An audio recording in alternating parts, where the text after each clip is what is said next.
On our anniversary, my husband took me to a romantic dinner, held my hand, and smiled. "I have a surprise for you." My heart raced until he slid divorce papers across the table and whispered, "I'm leaving you for my secretary." The restaurant fell silent as he smirked. "Don't cry. You'll be fine." But he didn't know I had already found out his secret months ago. The next morning, he woke up to an empty bank account, a lawsuit, and a call from his boss saying, "You're fired." When he showed up at my door, begging, I just smiled and whispered, "Now that's a surprise." My heart raced until he slid divorce papers across the table and whispered, "I'm leaving you for my secretary." The restaurant fell silent as he smirked. "Don't cry. You'll be fine." But what he didn't know was that I had already found out months ago. And I was ready. 6 months earlier, I always knew something felt off. After 12 years of marriage, you start to recognize the little shifts. The late nights at work. The sudden obsession with his phone. The extra cologne when he grabs drinks with the guys. It wasn't immediate, but over time, I saw the changes stacking up like a puzzle forming the ugliest picture. Then, one night, he slipped. He came home late again, reeking of whiskey and bad decisions. As he stumbled into bed, his phone vibrated on the nightstand. I didn't mean to snoop, but when I glanced at the screen, I saw her name. And I knew. The next morning, while he was in the shower, I did something I never thought I would. I went through his phone. And my entire world shattered. Messages. Photos. Trips I thought were for business, but were really spent in hotel rooms with her. Her name was Jessica. His secretary. A woman I had met. Smiled at. Even made small talk with at his office Christmas party. He had been lying to my face for months. I didn't cry. Not then. Not yet. I took screenshots of everything and forwarded them to my email. Then I sat on the edge of our bed and thought. I could scream. Throw things. Confront him in the moment. Or I could be patient. I could make him pay. The plan first, I met with a lawyer. I wanted to know exactly what my options were. That's when I learned something interesting. Most of our assets were in my name. The house? Mine. The savings? Mostly in accounts I controlled. The business we co-owned? Let's just say I had more leverage than he realized. Second, I started quietly pulling money. A little here, a little there. Just enough that he wouldn't notice, yet. Third, I hired a private investigator. I needed proof. Within a month, I had photos, videos, even receipts from their little getaways. And then, I waited. I let him think he was getting away with it. I played the loving wife, cooked his favorite meals, kissed him goodnight, and let him believe he had me fooled. And all the while, I was setting the stage for his downfall. The anniversary dinner, I already knew what was coming. He had been distant for weeks, more than usual. And then, out of nowhere, he suggested a fancy dinner for our anniversary. The same man who forgot my birthday last year. I smiled and agreed. That night, he took me to a beautiful restaurant, one with dim lighting and soft music. He ordered wine, held my hand, and for a brief second, I saw hesitation in his eyes. Maybe a flicker of guilt. Then he smiled. "I have a surprise for you." My heart pounded. I pretended to look excited. Then he reached into his suit pocket, pulled out a folded stack of papers, and slid them across the table. "Divorce papers. I'm leaving you for Jessica," he said, voice low but firm. "It's time we both moved on." I stared at the papers. I could hear murmurs from the tables around us. A few people had definitely caught on. Then he smirked. "Don't cry. You'll be fine." I took a slow breath and smiled. "Actually," I whispered, "I have a surprise for you too." He frowned. I reached into my purse and pulled out my own stack of documents. He barely had time to react before I slid them across the table. "What is this?" he muttered, flipping through the pages. "Oh," I said lightly, sipping my wine, "just a few things I've been working on." His eyes scanned the papers, bank withdrawals, legal documents, proof of his infidelity. And then the kicker, a lawsuit.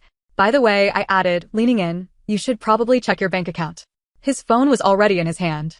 He opened his banking app, and his face went pale. All the money he thought he had? Gone. What the hell did you do?" he stammered. I smiled wider. "I just made sure I'd be fine." That's when his phone rang. He looked down. "His boss." He answered, still in shock.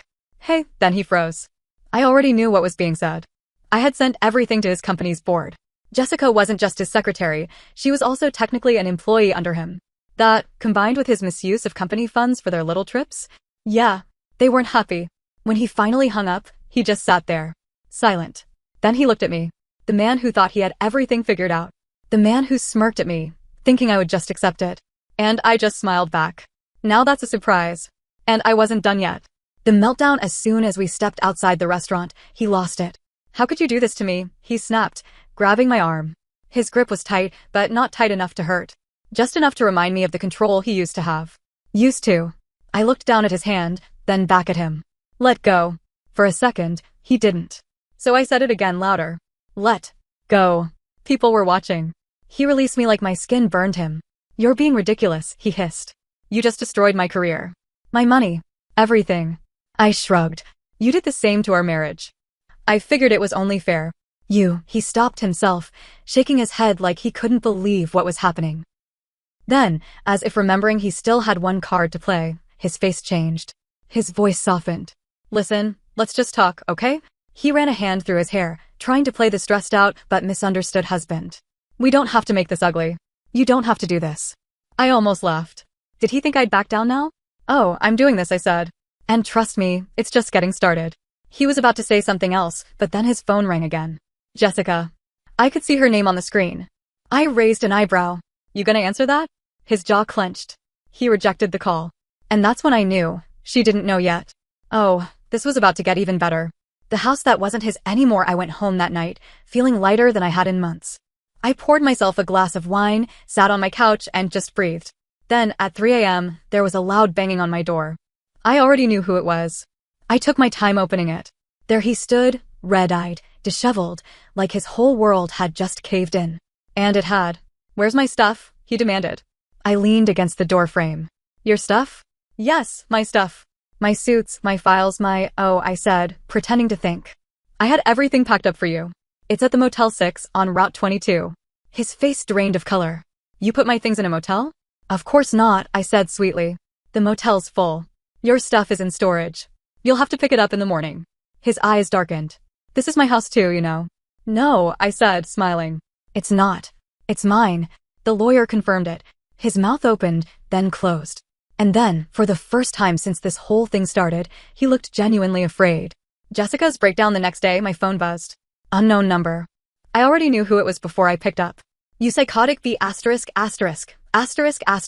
Jessica's voice screeched through the speaker. I pulled the phone away from my ear, grinning. Good morning to you too. What the hell did you do? He just got fired. He has no money. And I just found out I'm pregnant. Oh wow. That was unexpected. I blinked. You're pregnant. She let out a humorless laugh. Yeah. And guess what? He told me to get rid of it. I paused. I wasn't expecting to feel anything for her. But I did. A little. Not enough to forgive her. But enough to say, he's not worth it. She went quiet. Then, in a much softer voice, she whispered, I thought he loved me. I sighed. Yeah. I thought that too. Then I hung up. The real war begins. You'd think that would be the end of it. That he'd slink away in shame, accept his losses, and disappear from my life. But no. He wasn't done trying to fight. The next week, I got a letter from his lawyer. He was contesting the divorce.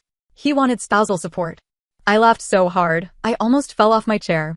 He thought he could cheat on me, humiliate me, and then make me pay for his lifestyle? Oh, honey. This was only the beginning. The legal war begins. I should have expected it. A man like him, arrogant, entitled, was never going to go down quietly. But spousal support? I sat in my lawyer's office, flipping through the legal notice with barely concealed amusement. He really thinks he can pull this off? I asked, looking up. My lawyer, Susan, smirked. Legally, he can try. But considering the evidence we have, he'd have a better chance winning the lottery.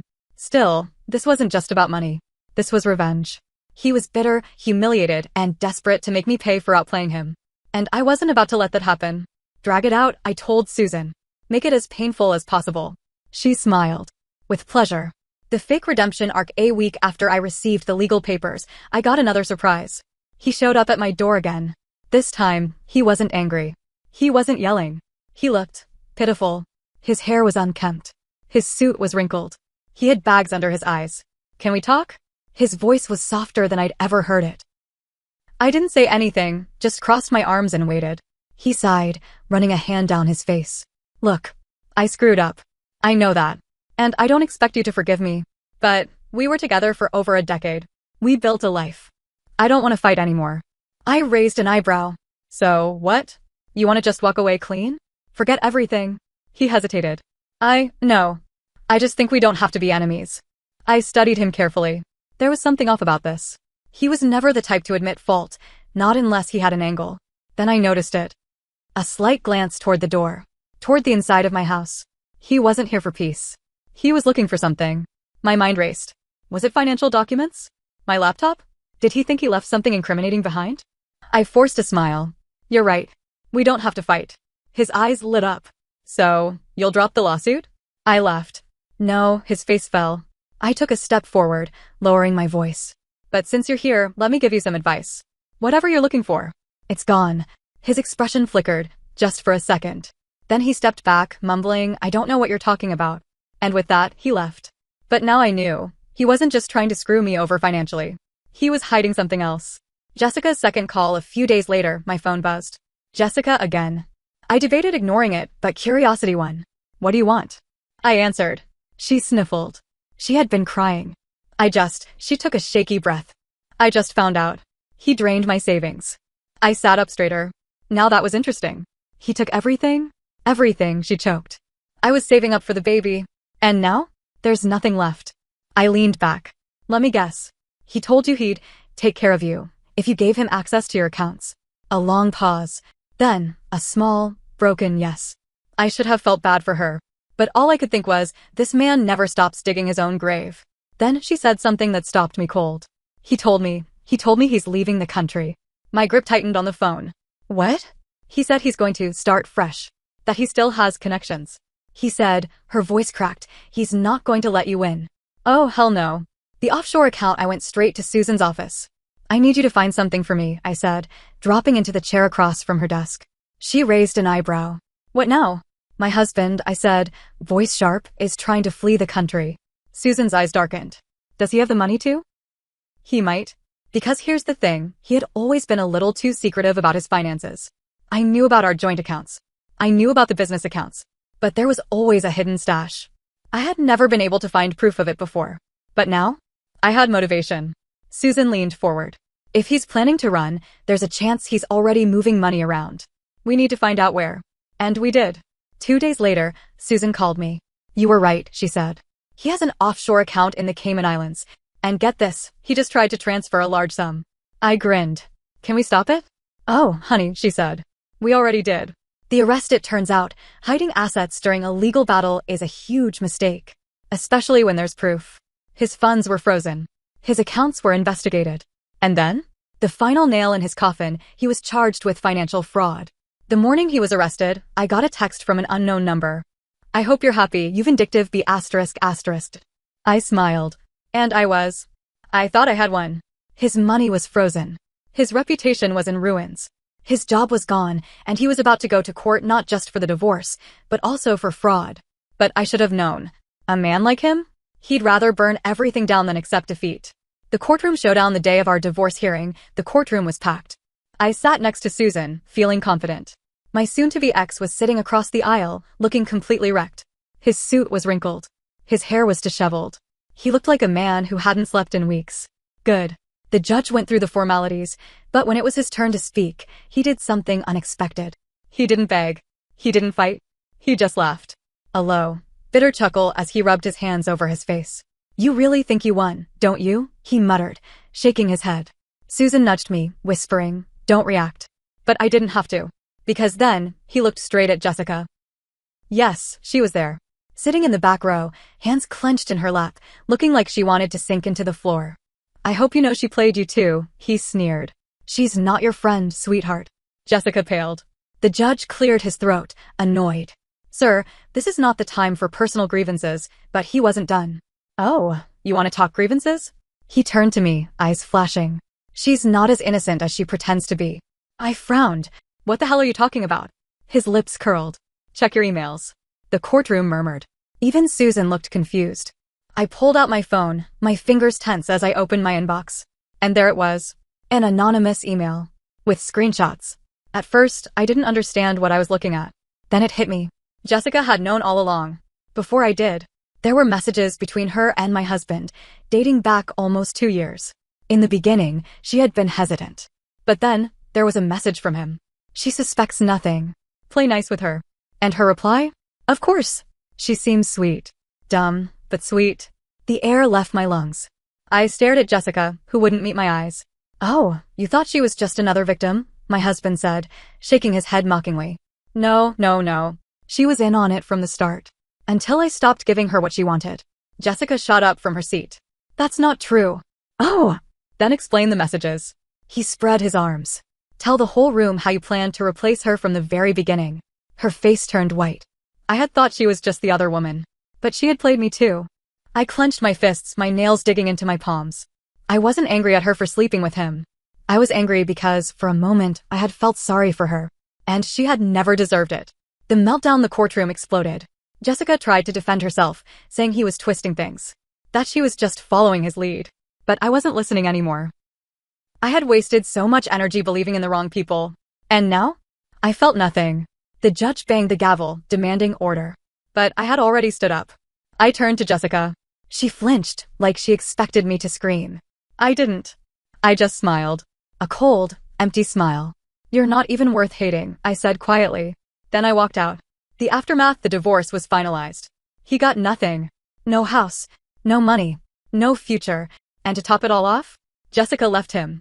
After court, she had one last meltdown in the parking lot, screaming at him for ruining her life.